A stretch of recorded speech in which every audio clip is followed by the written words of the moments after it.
단백질 이렇게 먹으라. 첫 번째, 지방이 적은 부위를 골라서 매끼 밥상에 올려라. 근데 엄마들이 요리를 하면은 좀 힘들잖아요. 그러니까 한 번에 많이 먹거나 또 바깥에서 뭐 한돈을 사 먹더라도 우리가 뭐 2인분, 3인분을 먹잖아요. 맞아요. 근데 회식하듯이. 매끼 밥상에 올려라. 요거 네, 실제 이 단백질의 경우에는 우리 몸에 들어와서 좋은 역할 많이 하죠. 그런데 필요한 양 이상으로 들어오면 오히려 해가 됩니다. 왜냐하면 이 단백질의 경우에는 꼭 찌꺼기를 남겨요. 암모니아 같은 독성 물질을 남기는데 이것이 이제 단백질 한꺼번에 많이 먹으면 그만큼 많이 생기지 않겠어요? 그러다 보면은 간에서는 해독하느라고 고생하고요. 콩팥에서는 또 얘를 내보내느라고 생고생을 하게 됩니다. 네. 따라서 단백질의 경우에 한꺼번에 그렇게 몰아서 드시는 것이 아니라 아하. 몇 끼니 나눠서 드셔야 돼. 적정량씩 드시는 게 굉장히 중요한데요.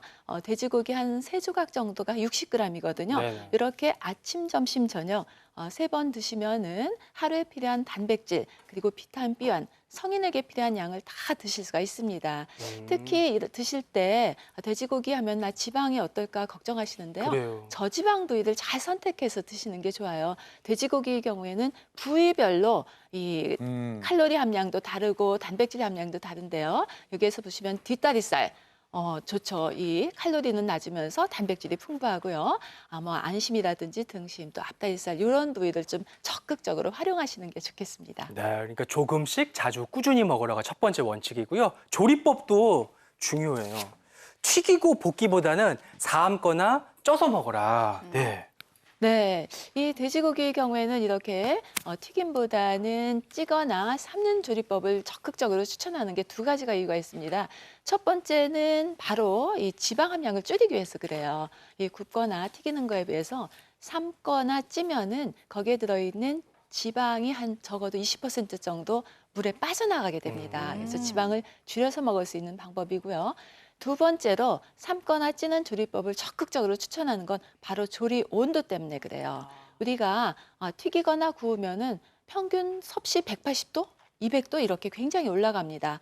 그런데 삶거나 찌는 방법은 섭씨 100도에서 120도, 낮은 온도에서 조리하는 저온조리법이에요. 그러다 보니까 고온 조리 때 우리가 염려하는 게 뭐예요? 단백질 변성 있죠, 지방 산패 있죠. 거기서 또 혹시라도 몸에 나쁜 물질 만들어질까 봐 걱정하시는데 네. 그런 염려를 싹 지울 수가 있습니다. 네. 이 조리법도 중요하고요. 네. 좋은 종류를 선택하는 것도 중요하대요. 바로 그 내용입니다.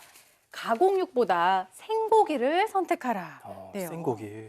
예, 사실 요즘 그 여러 가지 미디어에 나오는 걸 보고 가공육을 좀 많이 먹는 게 전 개인적으로 좀 안타까운데요. 네. 왜냐하면 그 생고기, 꼭 생고기가 아니더라도 고기로 먹는 게 가공육으로 먹을 때보다 훨씬 난데요. 가공육은 아무래도 나트륨이 많이 들어있고요. 열량이 더 높고 또 지방이 많이 들어있거든요. 또 하나는 이 지방이 많은 가공육이 사 먹다 보면은 고기 색깔이 나죠, 발그레하래.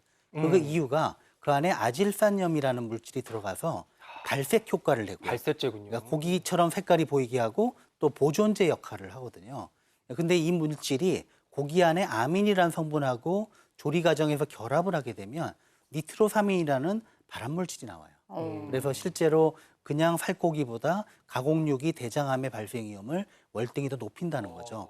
또 지방 함량과 나트륨 함량이 많기 때문에 심혈관 질환과 또 당뇨병, 고혈압 같은 대사 질환의 발생 위험까지 높이게 됩니다. 네, 그래서 저희가 생고기 중에서 돼지고기 앞다리, 뒷다리, 안심, 등심, 사태 이런 건강 부위들을 오늘 소개해드리고 있는데 매일매일 식탁에 어떻게 올리면 좋을지 화면으로 한번 배워보겠습니다.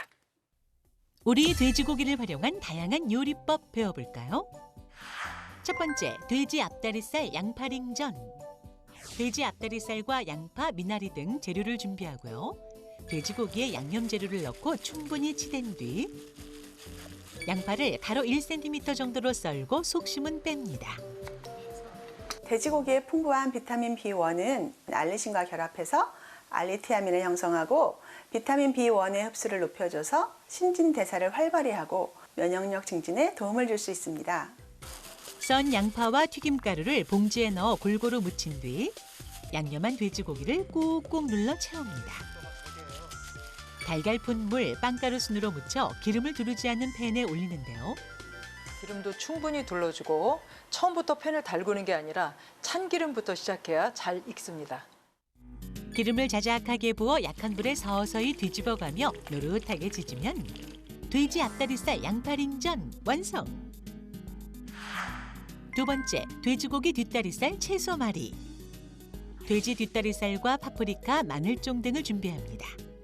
뒷다리살은 앞다리살에 비해서 지방이 적고 담백한 부위인데요. 칼로리도 적고 다이어트 요리로 제격입니다. 돼지 뒷다리살에 소금, 후추, 맛술을 넣고 밑간한 뒤 파프리카와 마늘종을 5cm 정도로 썰고 밑간한 돼지고기에 올려 돌돌 마는데요.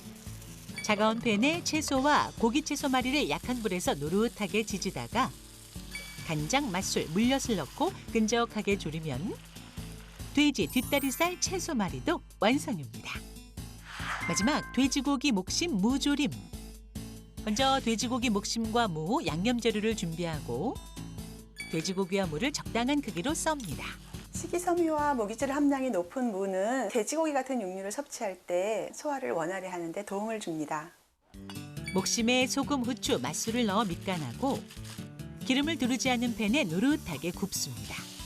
무와 양념을 넣고 센 불에 끓인 뒤 약한 불에 10분을 더 끓이고 목심, 대파, 다시마를 넣어 센 불에 끓이다가 중간 불로 자작하게 졸이면 돼지고기 목심 무조림 완성!